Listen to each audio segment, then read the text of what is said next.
नमस्कार। SBT news में आपका स्वागत है। पेश है 22 जनवरी शनिवार दोपहर 12:15 बजे राजस्थान की 12 बड़ी खबरें।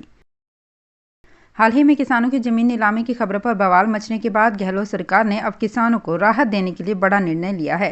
सहकारी बैंकों से कृषि और अकृषि ऋण लेने वाले किसानों को बड़ी राहत देने के लिए सहकारिता विभाग जल्द ही एकमुश्त समझौता योजना लागू करेगा। योजना के तहत किसानों के ऋणों पर ब्याज दर को कम करने के साथ ही अवधि पार और दंडनीय ब्याज को भी कम किया जाएगा। ऐसे अवधि पार कर्जदार किसानों को भी राहत दी जाएगी जिनकी मृत्यु हो चुकी है। जीएसटी लागू हुए 4 वर्ष का समय हो गया है। सरकार ने पुराने टैक्स को जमा करवाने के लिए व्यापारियों को कई मौके देने के साथ ही ब्याज व पेनल्टी में छूट दी, लेकिन इसके बावजूद अब तक उदयपुर संभाग के 3 जिलों के 543 व्यापारी टैक्स जमा करवाने के लिए विभाग में नहीं पहुंचे। अभी इन व्यापारियों के पास 31 जनवरी का अंतिम मौका है। उसके बाद विभाग जीएसटी के प्रावधानों के तहत उनकी वसूली करेगा। झमाझम बरसात और ओलावृष्टि के बाद शनिवार को भी मौसम का मिजाज बिगड़ा रहा। बादलों की टुकड़ियों के बीच धूप निकली। ओस और गलन के साथ बर्फीली हवाओं ने लोगों को धुंधाए रखा। अधिकतम तापमान 21.5 डिग्री सेल्सियस और न्यूनतम तापमान 10.1 डिग्री सेल्सियस पर पहुंच गया। शुक्रवार देर रात अजमेर में ओलों संग हुई मूसलाधार बरसात का मौसम पर असर नजर आया। शनिवार अलसुबह से तीखी सर्दी बनी रही। बादलों की परत हटते ही सूरज दिखा। धूप निकलने के बावजूद बर्फीली तेज हवाओं ने लोगों को धुंधा दिया। रीट पेपर लीक मामले में एसओजी ने बड़ा खुलासा किया है। एग्जाम से पहले ही रीट का पेपर गंगापुर सिटी के एक स्कूल सेंटर पर बांटा गया था। यहां प्रिंटर लगाया गया और मोटी रकम वसूल कर पेपर के प्रिंट आउट बांटे गए। मास्टरमाइंड भजन लाल से पूछताछ के बाद एसओजी ने इस मामले में एक जेईएन समेत 2 आरोपियों को गिरफ्तार भी किया। वहीं भजन लाल को एसओजी ने 27 जनवरी तक रिमांड पर लिया है। पूछताछ में सामने आया कि नकल गिरोह ने परीक्षा से पहले प्रिंटर से पेपर के प्रिंट आउट निकाल कर बांटे थे।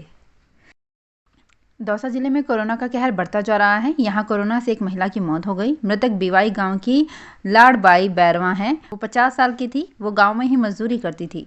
परिजनों ने बताया कि उनकी आंख का 8 जनवरी को बांदीकुई के एक प्राइवेट अस्पताल में ऑपरेशन हुआ था।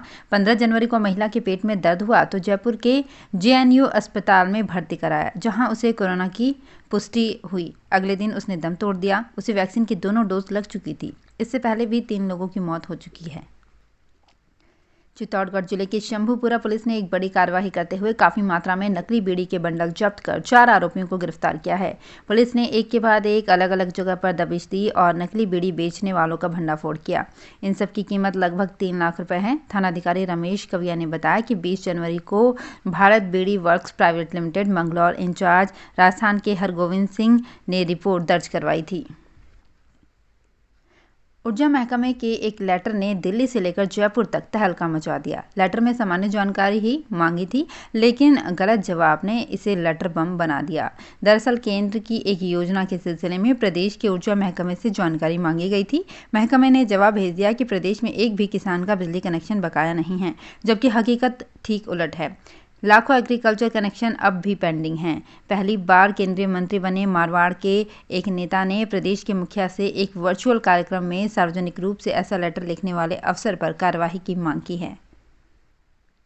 सरकारी नौकरी कर देश की सेवा करने की तैयारी कर रहे युवाओं के लिए अच्छी खबर है। भारतीय सेना के ट्रांजिट कैंप ने ग्रुप सी सिविलियन कैटेगरी में 41 पदों पर भर्ती निकाली है, जिसमें सफाई वाला, वॉशरमैन, वेटर, मशालची, कुक, हाउसकीपर और बार्बर के पदों पर भर्ती की जाएगी। इसके लिए 10वीं पास अभ्यर्थी 29 जनवरी तक आवेदन कर सकेंगे। इन पदों पर भर्ती के लिए चयन लिखित परीक्षा के साथ स्किल टेस्ट और प्रैक्टिकल टेस्ट के आधार पर किया जाएगा।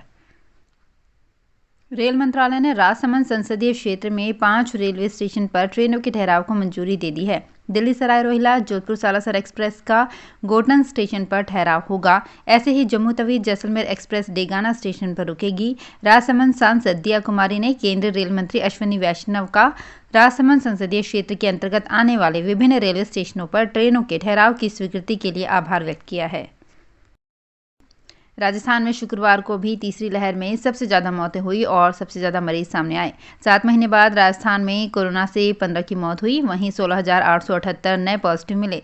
इससे पहले जून में 25 मौत हुई थी। 16,878 में से 4,035 केस जयपुर में मिले। वहीं 15 दम तोड़ने वालों में से 3 जयपुर के थे, यानी हर चौथा मरीज और 5वां मरने वाला जयपुर से है।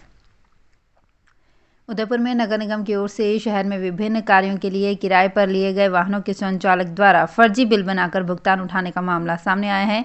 निगम आयुक्त ने संबंधित फर्म को ब्लैक लिस्टेड करने के साथ ही तुरंत प्रभाव से अनुबंध और कार्यादेश को निरस्त कर दिया। प्रारंभिक जांच में संचालक ने निगम में जिन वाहनों के बिल पेश किए वे परिवहन कार्यालय की जाँच में मोटरसाइकिल और कम क्षमता के सामने आए हैं। मामले की विस्तृत जाँच जारी है। कोविड के लगातार बढ़ते संक्रमण को देखते हुए अब शिक्षा विभाग ने लंबे समय से बंद पड़ी आईसीटी लैब को एक बार फिर से शुरू करने की तैयारी कर ली है। हाल ही में विभाग की ओर से आरंभ किए गए स्टार कार्यक्रम के तहत एक बार फिर इन आईसीटी लैबों के जरिए बच्चों को पढ़ाई से जोड़ा जाएगा। शिक्षा निदेशालय ने सभी संस्था प्रधानों को निर्देश दिए हैं कि जिन स्कूलों में आईसीटी लैब बनी हुई है और ऐसे स्कूल जिनके पास कंप्यूटर, प्रोजेक्टर, स्मार्ट टीवी आदि की सुविधा है, उन स्कूलों में ई कक्षा डेटा की उपलब्धता स्टूडेंट के लिए करवाई जाएगी। तो फिलहाल इस बुलेटिन में इतना ही, फिर हाजिर होंगे कुछ और बड़ी खबरों के साथ। एसबीटी न्यूज़ के और भी वीडियोस को देखने के लिए हमारे चैनल को सब्सक्राइब करें और नोटिफिकेशन पाने के लिए बेल आइकन को प्रेस करें।